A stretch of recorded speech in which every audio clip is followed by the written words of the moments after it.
မီးလောင်ပျက်စီးသွားတဲ့ကော့ဂရိတ်မြို့ကနေအိမ်တွေပြန်လည်တည်ဆောက်နိုင်ဖို့နဲ့မြို့ပြန်လည်ထူထောင်ရေးအတွက်မြေပြင်ရှင်းလင်းဖျက်သိမ်းတာတွေလှုပ်ဆောင်နေပြီလို့ကော့ဂရိတ်ပြည်သူ့လွှတ်တော်ကိုယ်စားလှယ်ကပြောဆိုထားတဲ့သတင်းကိုတင်ဆက်ပေးပါမယ်။2023ခုနှစ်ဒီဇင်ဘာလ1ရက်နေ့ကစပြီးကော့ဂရိတ်မြို့ကိုကရင်လက်နက်ကင်တောင်ကျန်းသူ KNU နဲ့အကြမ်းဖက် PDF တွေကပြစ်ခတ်တိုက်ခိုက်ခဲ့တယ်လို့အဝေးကနေလက်နက်ကြီးနဲ့ပြစ်ခတ်တာတွေနေအိမ်တွေကိုလာရောက်မီးရှို့ဖျက်ဆီးခဲ့တာကြောင့်ထောင်နဲ့ချီတဲ့ဒေသခံနေအိမ်တွေမီးလောင်ပျက်စီးခဲ့ရပါတယ်။6လခန့်အကြောင်း2024ခုနှစ်ဧပြီလ29ရက်နေ့မှာတိုက်ပွဲတွေငြိမ်သက်သွားတာကြောင့်ဒေသခံတွေဟာမြို့ထဲကိုပြန်လည်ဝင်ရောက်ခဲ့ကြတာဖြစ်လို့2026ခုနှစ်ဇန်နဝါရီလ25ရက်နေ့မှာပါတီစုံအထွေထွေရွေးကောက်ပွဲအပိုင်း3ကိုကျင်းပနိုင်ခဲ့ပြီးအခုဆိုရင်ရွေးကောက်ခံလွှတ်တော်ကိုယ်စားလှယ်တွေမြို့ချုပ်ရေးအဖွဲ့တွေနဲ့ကော့ဂရိတ်မြို့ဟာပြန်လည်အသက်ဝင်လာပြီဖြစ်တယ်လို့ကော့ဂရိတ်မြဝတီအာရှလမ်းမကြီးကလည်းပုံမှန်အတိုင်းပြန်လည်ဖွင့်လှစ်ထားလိုက်ပြီးဖြစ်ပါတယ်။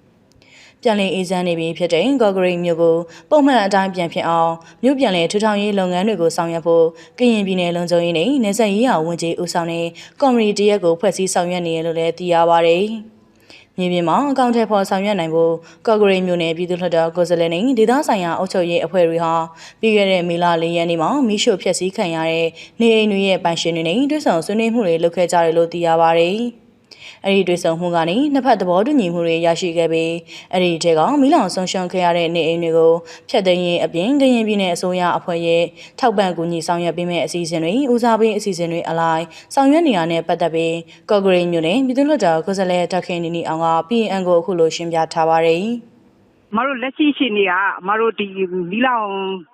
ာင်ဖျက်သိမ်းမဲ့နေအိမ်တွေကိုမတို့ကအစည်းအဝေးလုပ်ပြီးပေါ့နော်သက်ဆိုင်ရာရက်ကွက်လိုက်အစည်းအဝေးလုပ်ပြီးတဲ့အခါကျတော့အခုဦးစားပေးအစီအစဉ်တစ်တဲ့မြို့ဝင်ဒီဗကြုတ်လမ်းမကြီးအမှတ်9ရက်ကွက်မြို့ဝင်ဗကြုတ်လမ်းကြီးဦးစားပေးအစီအစဉ်နဲ့အစိုးရအစီအစဉ်နဲ့ဖျက်သိမ်းမဲ့နေအိမ်ပေါ့နော်နေအိမ်အလုံး40ကျော်ကိုအမတို့အခုချိန်မှာဦးစားပေးတစ်နေနဲ့အကုန်ဖျက်သိမ်းပြီးသွားပြီပေါ့နော်ဒီအခုဦးစားပေးတစ်နေနဲ့ရှင်းလင်းဖျက်သိမ်းပြီးတဲ့ဒီအပိုင်းစားအုပ်ခဲပိုင်းတွေကိုအမတို့သတ်မှတ်တဲ့နေရာမှာသွားစုပုံမှာပေါ့စုပုံပြီးလို့ရှိရင်နောက်တစ်ခါဦးစားပေးအစီအစဉ်နဲ့ဆောင်ရွက်မယ့်အိမ်တွေကိုအမတို့ပြန်ရှင်းလင်းရေးလုပ်ပြီးမှာပေါ့ရှင်းလင်းအစိုးရအစီအစဉ်နဲ့ရှင်းလင်းဖြတ်သိမ်းလုပ်ပြီးမယ်အဲ့လိုမျိုးမြေပြင်မှာဒီလိုစက်ရန်နေရနဲ့ရှင်းလင်းဖြတ်သိမ်းပေးနေတဲ့အချိန်မှာပဲသက်ဆိုင်ရာရက်ကွက်အုပ်ချုပ်ရေးမှုတွေကဒီရက်ကွက်လိုက်ပေါ့နော်နေချက်ချင်းပြန်ဆောင်မဲ့သူတွေကိုတေချာဆင်ရေးပြုစုပြီးတော့ထောက်ပံ့ပစ္စည်းပေးဖို့လည်းတစ်ဖက်မှာဆောင်ရွက်နေတယ်ပေါ့နော်နေ6554ကိုတို့ချက်20နဲ့ဘီလက်မြေ20အိတ်ကရင်ပြည်နယ်အစိုးရဖွဲ့ရဲ့အစီအစဉ်နဲ့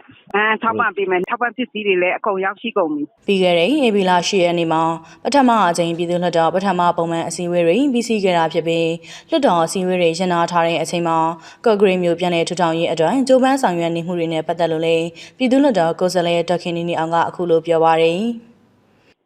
်ဒီလုပ်ငန်းပေါ်မှာဒီဘယ်လိုခေါ်မလဲစပြီးတော့သူတို့ဒီ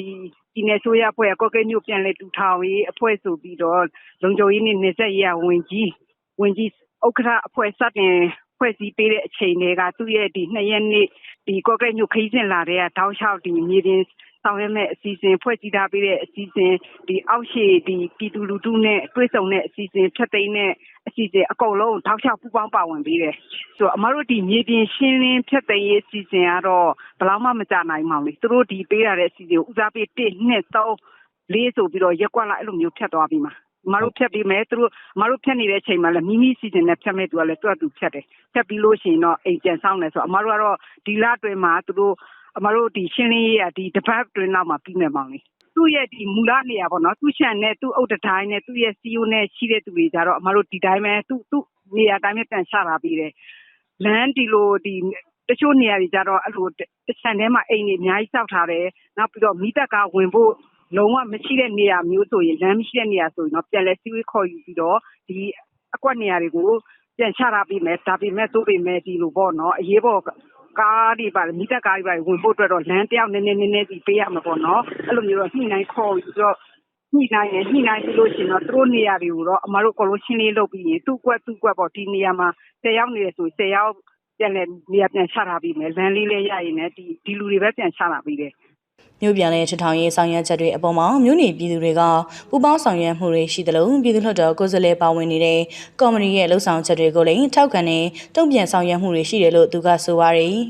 ကော့ဂရိတ်မြို့ဟာအေဂျင့်ရဲ့အခြေအနေကိုရောက်ရှိနေပြီဖြစ်လို့ကော့ဂရိတ်မြို့သူမြို့သားတွေကိုလည်းကိုယ့်အိမ်ကိုရွာမှာပြန်လည်နေထိုင်ကြဖို့လိုအပ်တဲ့အကူအညီရှိရင်လည်းပူးပေါင်းညှိနှိုင်းဆောင်ရွက်ပေးမယ်လို့ပြည်သူ့လွှတ်တော်ကိုယ်စားလှယ်ဒေါက်ခင်နီနီအောင်က PN ကတဆင့်ဖိတ်ခေါ်ထားပါတယ် တုတ်ပြတ်မှုကတော့ကောင်းပါတယ်ဘာလို့တချို့ကပြန်နေခြင်းနဲ့ပေါ့နော်ဒီမိုးမကြမီတချို့ကပြန်လဲနေခြင်းနဲ့သူများမျိုးမှာအခက်ခဲရှိတဲ့အတွက်ပြန်နေခြင်းနဲ့သူလည်းရှိတယ်တချို့ကဟိုပေါ့ဘယ်လိုခေါ်မလဲပြန်စောင့်နိုင်ဖို့အင်အားမရှိတဲ့သူကတော့အိမ်ဆောက်ဖို့အတွက်စုဆောင်းမှာနော်ပြီးတော့ပြန်ဆောက်မှာပေါ့အခုကော့ကိတ်မြို့အရှင်ကြီးကတော့အေဂျင့်တွေပါပြီမြို့တွေလည်းတော်တော်ပြန်ဝင်လာနေပြီတခြားမြို့ရောက်နေတဲ့ကော့ကိတ်မြို့သူမြို့သားတွေအကုန်လုံးမိမိမြို့မှာပေါ့နော်အဆင်ပြေရင်တက်နိုင်တဲ့လောက်ကိုယ်အင်ကိုရလေးမှာလာပြီးတော့ပြန်လည်နေထိုင်ကြပါလိုအပ်တဲ့ကူညီရှိရင်လည်းပူပေါင်းပြီးတော့ဆောင်ရွက်ပြီးတော့ညှိနှိုင်းပေးမှာပေါ့နော်သူများမြို့ရွာမှာအခက်ခဲဒုက္ခဘောင်းစုံနဲ့ရင်ဆိုင်နေရတဲ့ပြဿနာကိုမျိုးကိုရွာမှာပဲပြန်လည်အခြေချပြီးတော့လာရောက်နေထိုင်ကြပါလို့အားချလက်မှတ်ကြီးလည်းပွင့်သွားပြီဆိုတော့နော်ဒီစီးပွားရေးလုပ်ကိုင်လေးလည်းနည်းနည်းပွင့်သွားပြီလေနောက်ဒီကိုမျိုးကိုဒေတာမှာစိုက်ပျိုးမွေးမြူရေးနဲ့တက်မွေးဝမ်းကြောင်းပြုကျင်လဲတနိုင်တစ်ပိုင်းနိုင်ငံစီးပွားမြင့်တင်ရေးရနေပြီးတော့သူတို့ဒီ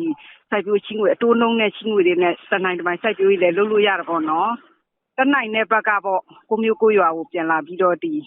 ပူပေါင်းဆောင်ရွက်ကြဖို့ပေါ့နော်အဲ့ဒါလေးပဲပြောချင်ပါတယ်